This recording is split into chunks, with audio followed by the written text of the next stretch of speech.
Hello friends, welcome to Rajasthan ji के ज्ञान। इस वीडियो में हम देखने वाले हैं लोकायुक्त के बारे में। ये वीडियो आपके राजस्थान पॉलिटी की दृष्टि से इम्पोर्टेंट है और इंडिया पॉलिटी में भी इसके प्रश्न पूछे जाते हैं। तो चलिए स्टार्ट करते हैं।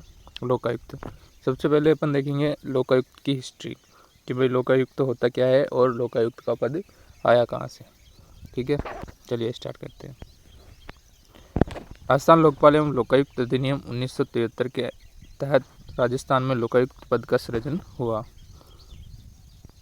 राजस्थान लोकपाल एवं लोकायुक्त अधिनियम 1973 के तहत राजस्थान में लोकायुक्त पद का सृजन हुआ। ये तो हो गया आपका नियम, जिस नियम की वजह से लोकायुक्त या लोकपाल पद की स्थापना हुई। अब लोकायुक्त या लोकपाल पढ़ने से पहले हमें ये पता होना चाहिए कि लोकायुक्त या लोकपाल होता क्या है। तो देखिए, जो सरकारी संस्थाएं होती है जिसमें प्रशासनिक अधिकारी होते हैं, तो जब प्रशासनिक अधिकारी कोई भ्रष्टाचार करता है या कोई बड़े पद पर व्यक्ति रहकर जैसे मंत्री हुए, ये अगर भ्रष्टाचार करते हैं तो इनके खिलाफ कोई कार्यवाही करने के लिए जिस पद या जिस संस्था का कार्य जो होता है कि मतलब वह व्यक्ति इनके खिलाफ कार्यवाही करेगा। अगर मान लो कि कोई व्यक्ति इनके खिलाफ कंप्लेन करता है कि इन्होंने भ्रष्टाचार किया है, तो उसके बाद उसके खिलाफ कार्यवाही करने के लिए कोई व्यक्ति या कोई संस्था होना जरूरी है। तो इसी के लिए लोकायुक्त या लोकपाल का पद का सृजन किया गया। ठीक है, अब देखिए लोकायुक्त का इतिहास। लोकायुक्त को अधिकांश देशों में ओम्बुड्समैन कहा जाता है। ठीक है, ये याद रखना है। भारत में लोकपाल लोकायुक्त शब्द का उपयोग सबसे पहले कानूनविद L.M. सिंघवी ने किया था, 1963 में दिया था। ठीक है, जिसका मतलब होता है लोग यानी लोगों और पाला यानी संरक्षक। लोकपाल यानी लोगों का संरक्षक। किस तरह का संरक्षक? कि लोगों को भ्रष्टाचार से बचाए। ठीक है, उसके बाद आता है सर्वप्रथम इस संस्था की स्थापना का श्रेय स्वीडन के किंग चार्ल्स 12 को जाता है। जो स्वीडन के किंग थे चार्ल्स 12, उन्होंने सबसे पहले 1713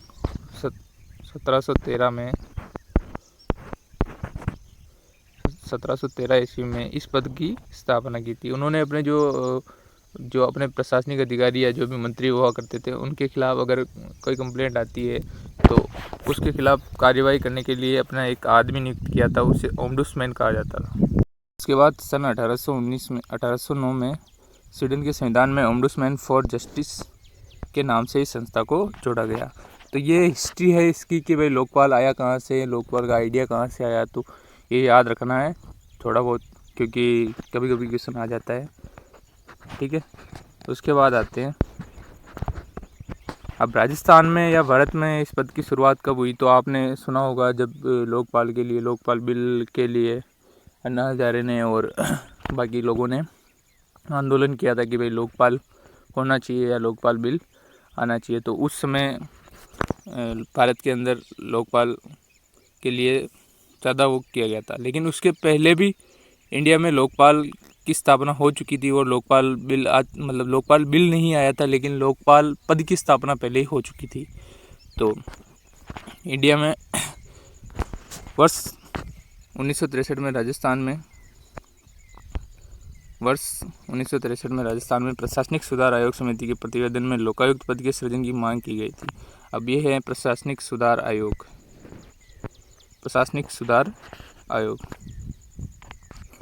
इसने प्रतिवेदन में लोकायुक्त के सृजन की मांग की थी। उसके बाद इसके प्रतिवेदन को स्वीकारा नहीं गया था। उसके बाद भारत में 5 जनवरी 1966 में मोरारजी देसाई की अध्यक्षता में प्रशासनिक सुधार आयोग का गठन किया गया एवं प्रतिवेदन में लोकायुक्त की मांग की गई, जिसे भी स्वीकार नहीं किया गया था। तो 2 बार मतलब ये जो प्रशासनिक सुधार आयोग था, ये था भारत का पहला प्रशासनिक सुधार आयोग। ठीक है, और जो 1963 में राजस्थान प्रशासनिक सुधार आयोग था उसने भी अपने प्रतिवेदन में इसकी मांग की थी। तो डेट में 1963 पहले राजस्थान ने मांग की थी, उसके बाद इंडिया में 5 जनवरी 1966 में मोरारजी देसाई की अध्यक्षता में प्रशासनिक सुधार आयोग का गठन हुआ था, उसने मांग की थी। तो कन्फ्यूज नहीं होना है, प्रथम जो प्रशासनिक सुधार आयोग था इंडिया का वो मोरारजी देसाई की अध्यक्षता में बना हुआ था। ठीक है, और जो राजस्थान का था प्रशासनिक सुधार आयोग वो 1963 में बन चुका था। उसके बाद भारत में सबसे पहले उड़ीसा में लोकपाल पद की स्थापना की जाती है। तो उड़ीसा में सबसे पहले 1970 में लोकपाल पद की व्यवस्था की गई। उसके बाद आते हैं राजस्थान पे। इंडिया का केवल इतना ही याद रखना है कि प्रशासनिक सुधार आयोग जो बना था पहला, वो कब बना था? 5 जनवरी 1966 में। इसने मांग की थी लोकपाल पद की। और एक क्वेश्चन यह आता है कि सबसे पहले इंडिया में किस राज्य के द्वारा प्रशासनिक सुधार आयोग द्वारा लोकपाल पद की स्थापना की गई थी? तो 1970 में उड़ीसा में सबसे पहले लोकपाल पद की व्यवस्था की गई थी। उसके बाद राजस्थान में। तो क्या पहले जब राजस्थान में प्रशासनिक सुधार आयोग द्वारा प्रतिवेदन किया गया और उसके बाद 1973 के अंदर लोकपाल या लोकपाल पद की स्थापना की गई, क्या उससे पहले कोई ऐसा व्यक्ति नहीं होता था कि जो भ्रष्टाचार के खिलाफ बात करे या भ्रष्टाचार के खिलाफ कार्यवाही करे? तो ऐसा व्यक्ति होता था, उसे उस विभाग का नाम अलग था। तो उस विभाग को क्या बोलते थे? उस विभाग को बोला जाता था जन अभियोग निराकरण विभाग। तो ये भी याद रखना है। उसके बाद राजस्थान में 1973 में लोकपाल संस्था की अध्यादेश द्वारा स्थापना की जाती है। अब अध्यादेश क्या होता है? ऑर्डिनेंस। जिस तरीके से अनुच्छेद 123 के तहत राष्ट्रपति अध्यादेश जारी करके उसे लागू कर सकता है या कानून की तरह उसकी पालना की जा सकती है। उसके बाद 6 महीने बाद संसद द्वारा उसे पारित करके या 6 महीने के भीतर उसे पारित करके कानून बनाया जा सकता है। तो इसी तरीके से राज्यपाल महोदय जो होते हैं वो भी अनुच्छेद 233 के तहत एक अध्यादेश जारी कर सकते हैं और उसे राज्य के अंदर लागू कर सकते हैं। उसको बाद में विधानसभा द्वारा पारित करके कानून बनाया जा सकता है। तो उन्होंने 1973 में 3 फरवरी 1973 से इसको प्रभावी कर दिया था और उसके बाद 26 मार्च 1973 में राष्ट्रपति की स्वीकृति प्राप्त हो गई थी और ये कानून बन गया था। ठीक है, इसके बाद आगे चलते हैं। लोकायुक्त की नियुक्ति। अब लोकायुक्त की नियुक्ति कौन करेगा? लोकायुक्त की नियुक्ति 2 चीज़ें करती है। एक होते हैं राज्यपाल महोदय और प्लस में एक समिति होती है। उस समिति के जो सदस्य होते हैं वो होते हैं या तो chief justice of high court, जिस राज्य में लोकपाल की नियुक्ति की जा रही है उस राज्य के हाई कोर्ट के जो चीफ जस्टिस होते हैं वो, प्लस प्रतिपक्ष के जो नेता होते हैं यानी विपक्ष के जो नेता होते हैं, जो कि अभी गुलाब चंद कटारिया हैं। तो प्रतिपक्ष के नेता, या अगर प्रतिपक्ष का कोई नेता नहीं है तो विपक्ष का जो नेता होगा कोई भी, वो विपक्ष का कोई भी सदस्य आके इसकी स्थापना करता है, जो कि विधानसभा अध्यक्ष की सहमति से भेजा जाता है। उसके बाद वो दोनों मुख्य न्यायाधीश प्लस प्रतिपक्ष के नेता और राज्यपाल तीनों आपसी परामर्श से लोकपाल की नियुक्ति करते हैं। फिर आता है उपलोकपाल। उपलोकपाल जो होता है उसकी नियुक्ति, ये तीनों जो इसमें हैं, मतलब समिति प्लस राज्यपाल, ये दोनों तो रहेंगे ही, साथ में जो लोकपाल बना हुआ है अभी उससे भी परामर्श करके इसकी नियुक्ति की जाती है। उसके बाद कार्यावधि स्टार्टिंग में जब इस लोकपाल पद का सृजन किया गया था उस समय इनकी कार्यावधि 5 वर्ष हुआ करती थी। उसके बाद 8 वर्ष कर दी गई और अभी 2019 में संशोधन द्वारा 5 ईयर कर दी गई है। ठीक है, ये ज़्यादा लोकपाल की कार्यावधि कन्फ्यूजिंग है क्योंकि पहले 5 वर्ष थी, फिर उसके बाद 8 वर्ष थी और उसके बाद फिर से 5 वर्ष कर दी गई। तो ये क्वेश्चन आ सकता है कि लोकपाल की कार्यावधि कितनी होती है। ठीक है, राजस्थान के लोकायुक्त। अब देखते हैं कि राजस्थान में कौन कौन कब लोकायुक्त रहा था और ये कहाँ से इम्पोर्टेंट क्वेश्चन आ सकता है। तो वो अपने एक शॉर्ट लिस्ट बनाई है जिससे अपन ये समझ सके कि कौन कब कार्यकाल किसका कब तक रहा था और क्या क्या इम्पोर्टेंट है। जो इम्पोर्टेंट है वही लिखे हुए हैं। ठीक है, तो राजस्थान के प्रथम लोकायुक्त कौन थे? तो प्रथम लोकायुक्त थे न्यायमूर्ति I.D. दुआ साहब, जिनका कार्यकाल 1973 से 1978 तक 5 वर्ष था और ये जो हाई कोर्ट थी उसके पूर्व न्यायाधीश थे। तो पहले इनका क्वेश्चन यहाँ से आ सकता है कि पहले जो लोकायुक्त या लोकपाल थे राजस्थान के वो कौन थे। और उसी समय भारत के मतलब राजस्थान के उप लोकायुक्त भी हुआ करते थे, उनका नाम था KUP मेनन साहब। उसके बाद आता है श्री DP गुप्ता, न्यायमूर्ति श्री DP गुप्ता। इनका कार्यकाल 1978 से 1979 तक रहता है, 1 साल तक रहता है। इनसे ये क्वेश्चन पूछा जा सकता है कि जो पूर्व मुख्य न्यायाधीश जो थे, मतलब रिटायर्ड मुख्य न्यायाधीश जो थे, वो एकमात्र यही थे जो लोकायुक्त बने थे। ठीक है, जो हाई कोर्ट के पूर्व मुख्य न्यायाधीश थे उनको DP गुप्ता को लोकायुक्त बनाया गया था राजस्थान का। और फिर क्वेश्चन आता है आगे एक कि सबसे कम कार्यकाल किस लोकायुक्त का रहा था। तो सबसे कम कार्यकाल रहा था श्री VS दवे का, जिनका कार्यकाल 21 जनवरी 1994 से 16 फरवरी 1994, लगभग 25 दिन का कार्यकाल था। ठीक है, अब आते हैं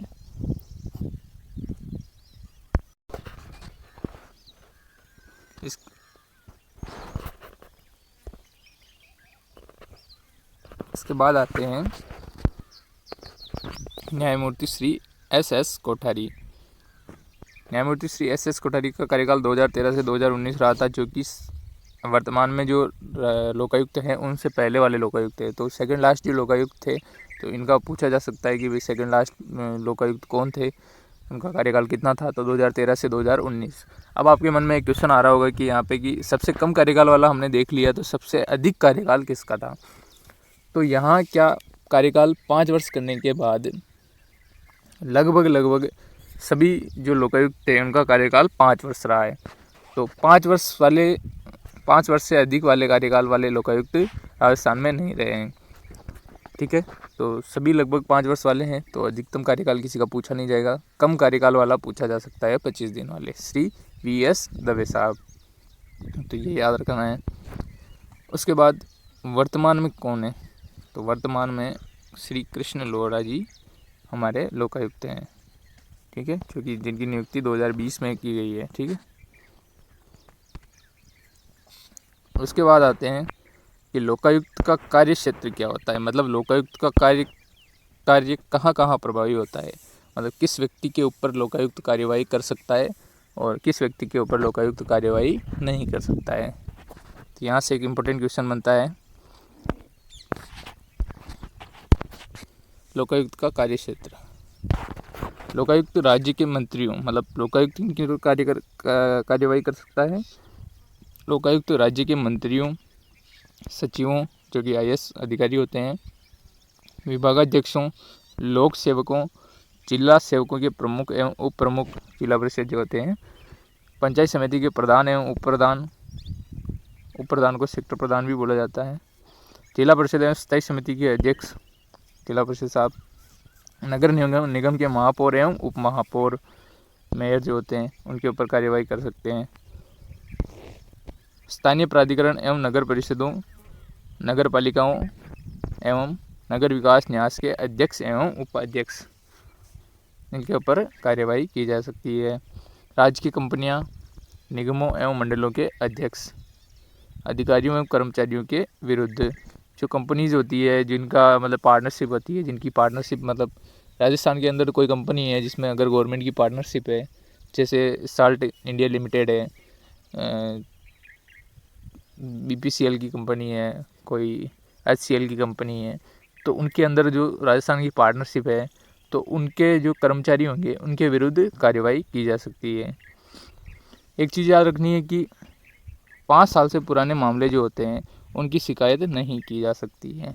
ठीक है, अब इनकी शिकायत कौन कौन कर सकता है, तो शिकायत कोई भी आम व्यक्ति कर सकता है जो भारत का नागरिक हो, और शिकायत कर सकता है। शिकायत करने के लिए एक एफिडेविट या ड्राफ्ट कह सकते हैं वो आता है, उसे फिल करना होता है, जिसके अंदर शिकायतकर्ता का नाम लिखा होना चाहिए, जिसके खिलाफ़ शिकायत की जा रही है उसका पूरा पता, उसका पूरा नाम लिखा होना चाहिए, और जिस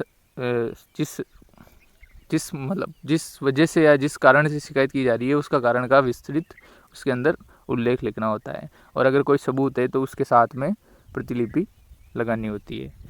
ठीक है, जो लगभग 10 रुपये के शुल्क के साथ अपन शिकायत दर्ज कर सकते हैं। ठीक है, आगे आता है कहाँ कहाँ राज्यपाल कार्यवाही नहीं कर सकता है। तो कहाँ कहाँ राज्यपाल का कार्यक्षेत्र नहीं होता है। तो अब आता है हाई कोर्ट के जो मुख्य न्यायाधीश होते हैं।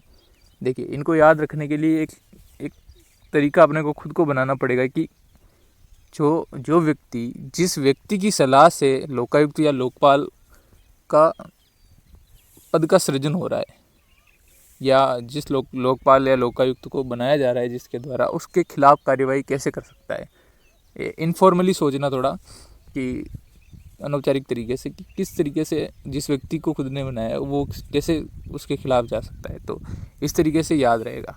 ठीक है, तो हाईकोर्ट के जो मुख्य न्यायाधीश होते हैं उनके खिलाफ कार्यवाही नहीं कर सकते। न्यायिक सेवा का सदस्य जो अपने जिला मजिस्ट्रेट होते हैं या न्यायिक सेवा में जो होते हैं न्यायाधीश वगैरह होते हैं, उनके खिलाफ कार्यवाही नहीं कर सकता।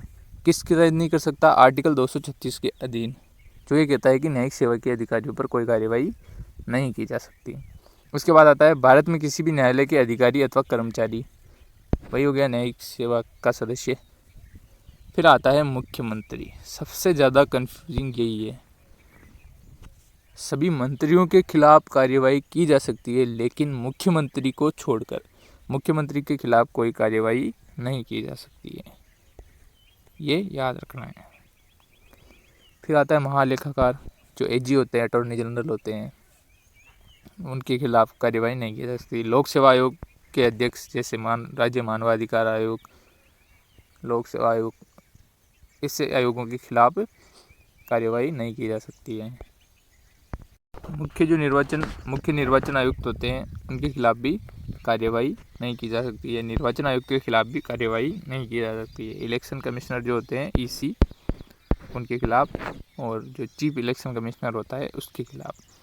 प्रादेशिक आयुक्त एवं मुख्य निर्वाचन अधिकारी, जो मुख्य निर्वाचन अधिकारी होता है उसके खिलाफ नहीं की जा सकती। राजस्थान राज्य विधानसभा सचिवालय के अधिकारी एवं कर्मचारी, जो राज्य के विधानसभा सचिवालय के अधिकारी होते हैं उनके खिलाफ, और कर्मचारी जो होते हैं उनके खिलाफ भी नहीं की जा सकती। फिर आता है एक सरपंच, पंच और विधायक।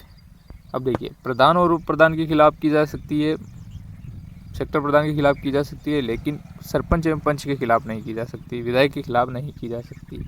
एक तरीके से जन सेवक के खिलाफ नहीं की जा सकती। और सेवानिवृत्त लोक सेवक, जो लोक सेवक होते हैं, सेवानिवृत्त रिटायर्ड जो सेवानिवृत्त लोक सेवक हैं, उनके खिलाफ कार्यवाही नहीं की जा सकती। तो ये था अपना लोकपाल, और इसमें हमने पढ़ा कि किस तरीके से लोकपाल के पद का सृजन हुआ, हिस्ट्री क्या है इसकी, और इसमें कौन कौन इम्पोर्टेंट लोकपाल हैं। ठीक है।